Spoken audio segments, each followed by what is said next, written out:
Hello everyone! Welcome back to my channel. My name is Dana and I make videos mostly about my fitness journey, food, lifestyle, and everything else in between. If you're new here, I'm sure malayo-layo na yung narating ng search nyo para maklik nyo yung video na to. So, let's make your visit worthwhile. I hope you do consider subscribing to my channel and hitting the bell button beside it so that you'll get notified whenever I have a new video like this one.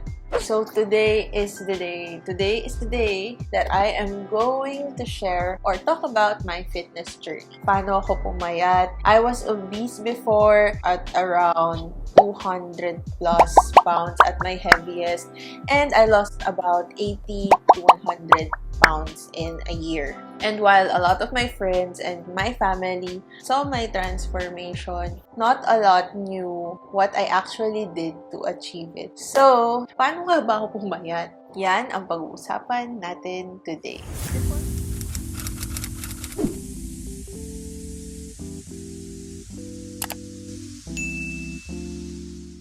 Before we begin with my story, my tips, and all that good stuff, gusto ko lang din malaman nyo at gusto ko lang din maging klaro na lahat ng sasabihin ko and lahat ng maririnig nyo ay based from my own experiences lang. It doesn't mean na yung mga bagay na nag-work for me ay mag-work for you because we all have unique bodies. We have different body types, different body chemistry, metabolism, and lahat ng other factors. Iba-iba naman tayo per person. So, again, what may have worked for me may or may not work for you. So, keep that in mind while watching this entire video. Hindi rin meant maging medical advice or whatsoever yung mga sasabihin ko. Hindi ako fitness guru, hindi rin ako nag-work again sa medical field, and kung may doubt kayo, it's still best to consult a professional, may it be a dietitian or your trusty doctor.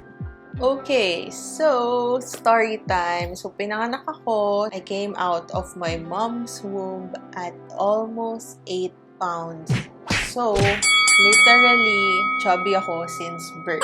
And growing up, masarap magluto ang aking mom and dad at sila masarap magluto. So, during reunions or basta may mga family gatherings, ako yung laging sinasabihan na pamangkin or apo na parang tumaba ka or napabayaan ka sa kusina, ganda ka sana, papayat ka lang, lumalaki ka na, dalaga ka na, magpapayat ka lang. Ako yun.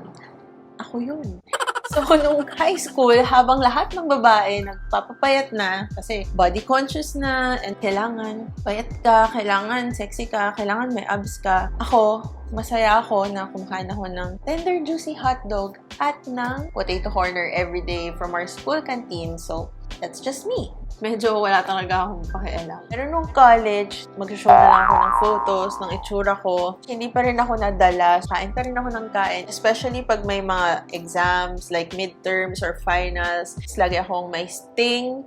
I'm not sure if uso pa yung sting, basta para siyang cobra. Plus, 2 chichirya din siguro. So, talagang mahilig talaga akong kumain and wala akong self-control. Some guys even bullied me for being fat. Tinatawag nila akong Grimace or Barney kasi my favorite color is purple. So, bagay daw sa akin because kamukha ko na si Grimace at si Barney. So, hindi ko naman yun masyado iniinda kasi confident ako sa sarili ko. Wow. Nadala ko yung sarili ko. So, medyo wala pa rin akong pakialam. Hindi ako naniniwalang ganun na ako kalaki or ganun na ako nag-gain ng weight.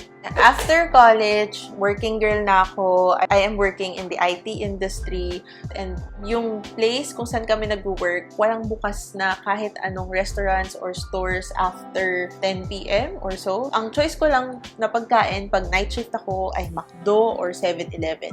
Yun lang. So, bukod sa lagi akong puyat, lagi akong umiinom, or lagi akong kumakain, wala pa akong exercise. Kasi eat, sleep, work, repeat. That's my life. So, talagang nag-gain ako ng weight during that time. And yeah, nagulat na lang ako na at some point, hindi na ako makaakyat ng second floor kasi hinihingal na ako. And then, lahat ng annual physical exam para ma-check yung health, kung kaya kong takasan, tinatakasan ko talaga. Until 1 year, ni-require na nila talaga So, no choice ako. Nagpa-annual physical exam ako. And doon ko nalaman na borderline obese 1 na ako. Meaning, I'm nearing obese 2. So, the doctors said to me na there are a lot of implications. Maraming sakit yung pwede kong makuha at a very young age and baka ikamatay ko if hindi ako magpino. So, that was really my wake-up call. I was 25 years old at that time and ang dami ko pang pangarap sa buhay, ang dami ko pang gustong gawin and I have my family depending on me. So, hindi pa talaga ako pwede mamatay. So, I knew that I had to stop my bad habits and that change has to come. So, yeah, that's how my journey started and until now, I'm still in that process. It's a continuous journey. It's a continuous process. And it was honestly a bumpy ride, especially nung una because I was living a sedentary lifestyle. So, gusto ko nga sana in a snap, pumayat na lang ako or pagpikit ko, pagdilat ko, payat na ako, but hindi pwede. I almost used yung mga slimming pills, mga slimming tea, slimming capsule, ano pa ba? I almost tried them. But every time naiisip kong gawin siya, naiisip ko yung mom ko because she's a nurse and I feel like bumubulong siya sa akin, sa konsensya ko na, do it the right way, huwag mong gawin yan, huwag kang gumamit yan, masama yan, gusto mo maging healthy, diba? So, feeling ko tinatalakan niya ako. And so, hindi talaga, I took the high road into getting fit. Again, in all my fitness-related videos, nasabi ko yata to, I'm all about progress, not perfection, and that really worked for me this entire process. Slowly but surely. And so that brings me to the 3 major factors that contributed to my weight loss.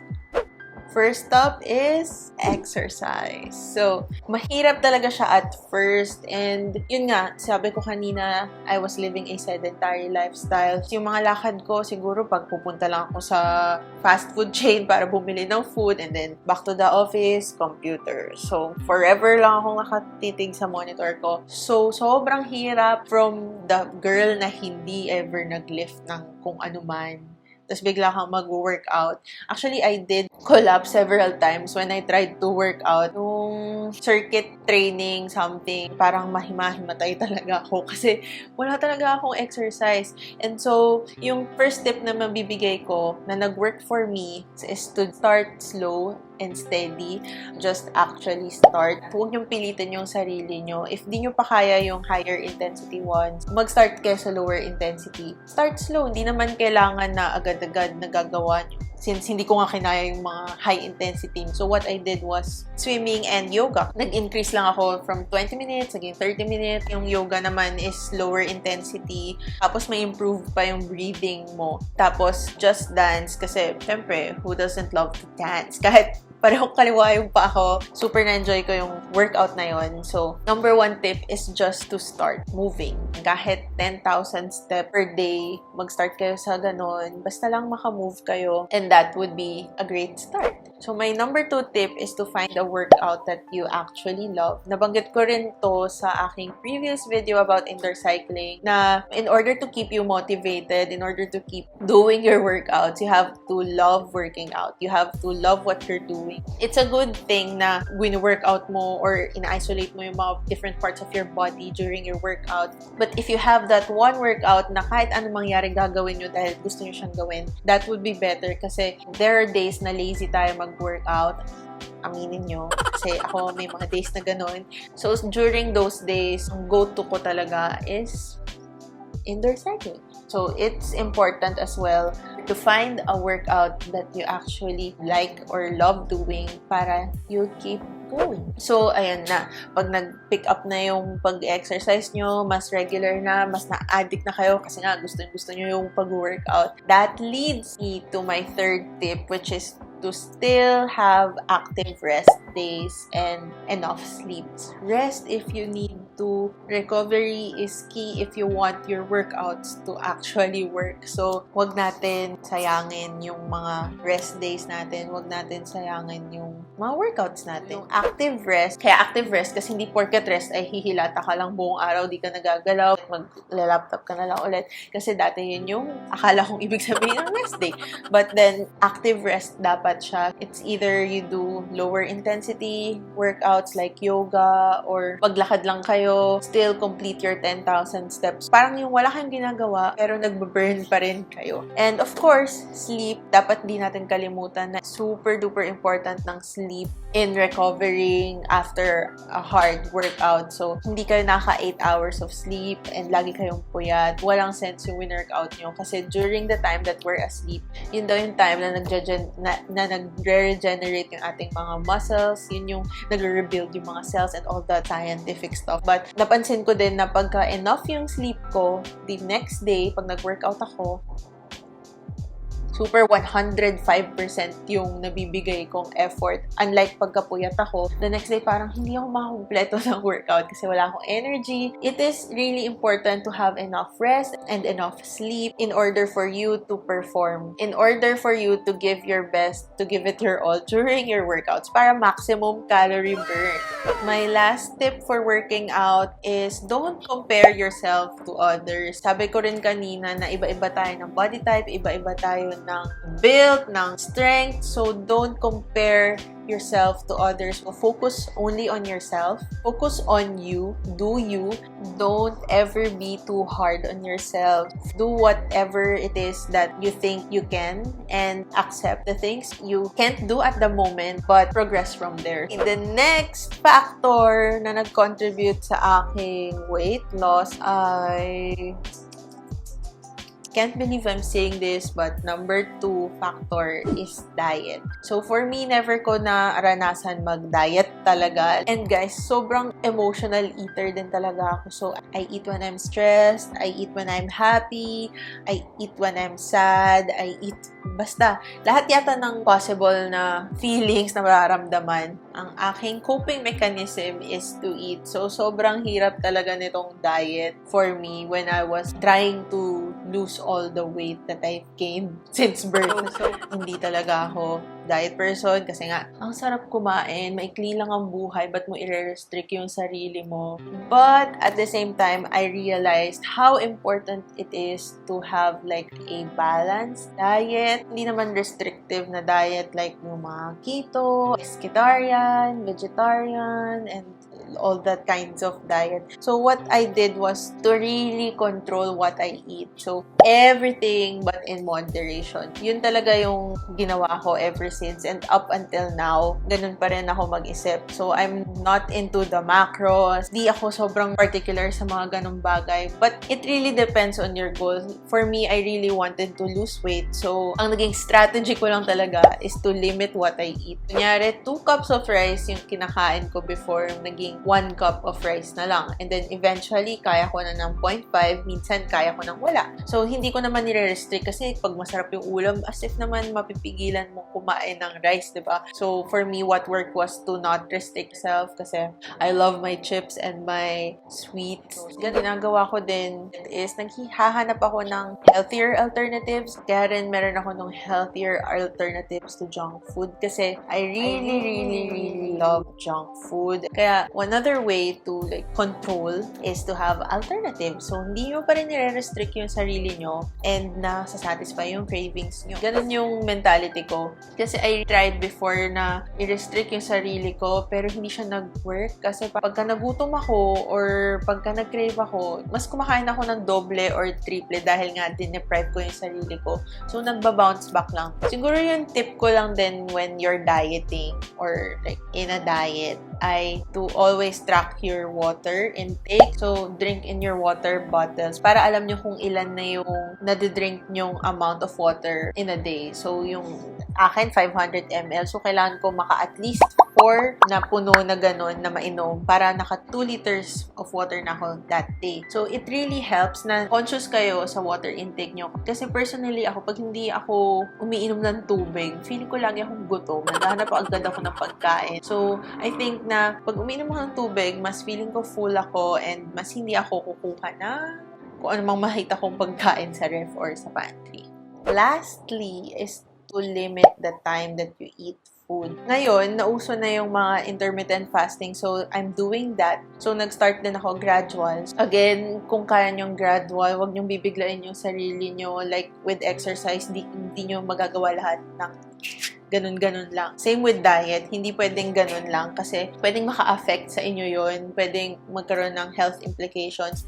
Of course, you need to consult your doctor pag nangyari yun. But kailangan gradual para hindi mabibigla yung katawan nyo na biglang hindi kayo kumain ng ganito. Sabi nila din, ang weight loss ay 30% exercise and 70% diet. Nung una, hindi talaga ako naniniwala dun. Nung ginagawa ko lang, I work out to eat. Cancel out ko na lang yung mga nakain ko sa workout ko. Ganun yung mentality ko. Pero, na-realize ko na hindi siya sustainable. Mas okay pa rin talaga na meron kang medyo balanced na diet. So, naging malaking factor din talaga yung pagkakaroon ng control. Gaano kadami lang yung kakainin ko. Actually, yung chips before, ang ginagawa ko, nilalagay ko sila sa lalagyan. Kunyari, yung Cheetos, 21 pieces nun is 1 serving. So, ang gagawin ko, i-divide ko yung Cheetos na tigwa 1 serving.